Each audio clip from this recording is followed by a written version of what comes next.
American mixed martial artist Rose Namajunas stunned Zhang Weili and the world to log a brilliant first-round knockout in the co-main event of UFC 261.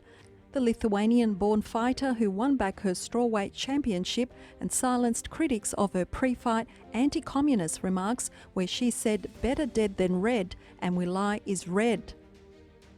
The champions faced off in front of a live crowd on Saturday in Jacksonville.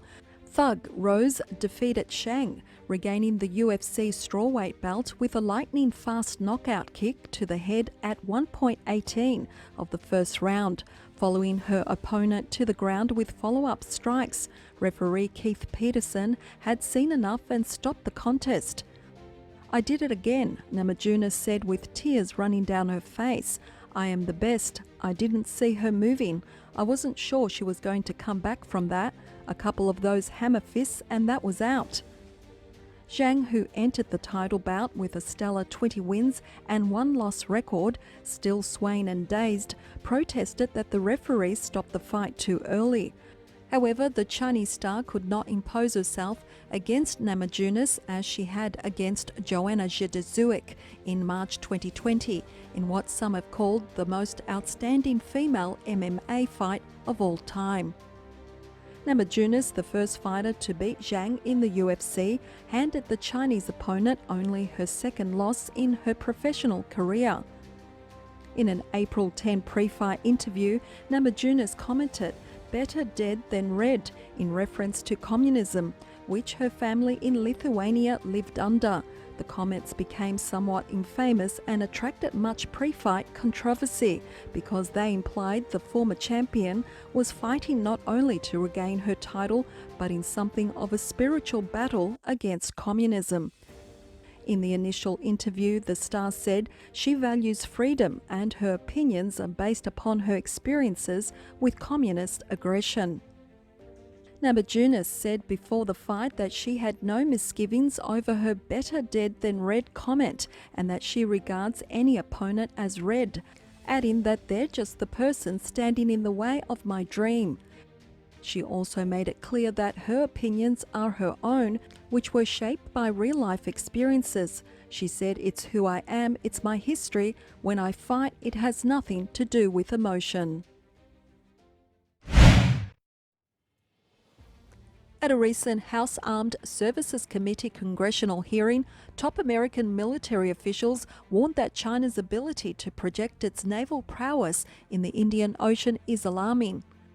Their first overseas military base, their only one, is in Africa, and they have just expanded that by adding a significant pier that can even support their aircraft carriers in the future.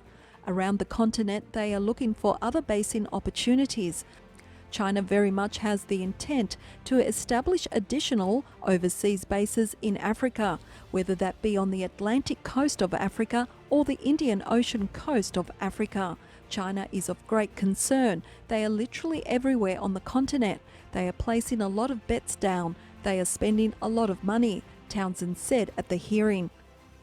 General Stephen Townsend, head of the US Africa Command, pointed out that China now owns a military facility in the African nation of Djibouti that extends support to the country's growing air force.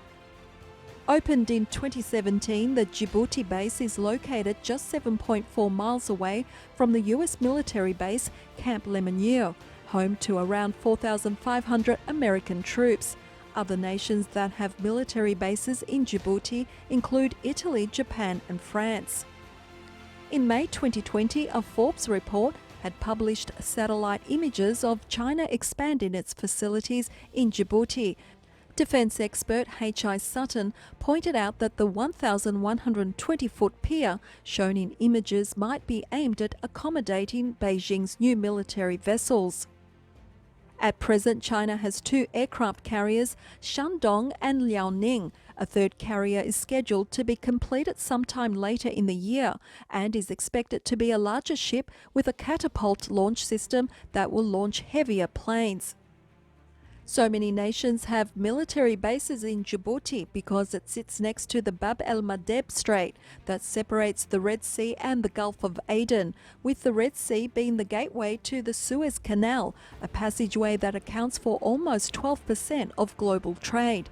There have been conflicts between the military bases of China and the United States in Djibouti. At another congressional hearing held on April 20th, Navy Admiral Charles Richard, the head of U.S. Strategic Command, which oversees America's nuclear weapons, warned that China's nuclear stockpile was expanding at an unprecedented rate. He highlighted Chinese advancements in the development of fast breeder reactors, a type of fast reactor that produces more fissile material than it consumes. A certain portion of these materials can be diverted to manufacture nuclear weapons. The Chinese Communist Party will continue to provide billions of dollars in financing to building coal plants in developing countries, a top CCP climate official said on April 27th, despite Beijing's vows to reduce carbon emissions. According to UK-based monitor Carbon Brief, China opened 3/4 of the world's newly funded coal plants in 2020, accounting for more than 80% of newly announced coal power projects. In an April 27th article by CCP propaganda rag China Daily, the mouthpiece admitted the country both relies on carbon, unfriendly coal to power the nation, and creates most of its CO2 emissions during electricity generation. About 54% of China's annual coal consumption is used to generate power. Carbon dioxide emissions generated by energy consumption take up about 85% of the country's total carbon emissions, said a report by a party organ cited in the article. On the contrary, Chinese President Xi Jinping pledged to strictly control coal-fired power generation projects. During comments given via video appearance during the US-organised Leaders Summit on Climate, which included 39 other heads of state from around the globe. Li Zhao, head of the Department of Climate Change in China's Environment Ministry, however, admitted coal and its associated environmental costs were here to stay when it came to CCP investments in the developing world. We cannot simply say that we'll stop supporting coal-fired electricity plants in developing countries, he said in comments to reporters. Combating climate change is also about letting people in developing countries live good lives, he added while repeating Xi's commentary that developing nations must rely on coal if they want to strengthen their economies. This is wholly in response to foreign countries' actual needs, and we use very high standards to build the plants, claimed Li. China obtains roughly 60% of its power from coal and is the world's largest polluter and most significant source of greenhouse gases. Environmentalists believe that dozens of Chinese-funded coal plants being built in countries such as Zimbabwe and Indonesia will end up producing more emissions than the major developed nations.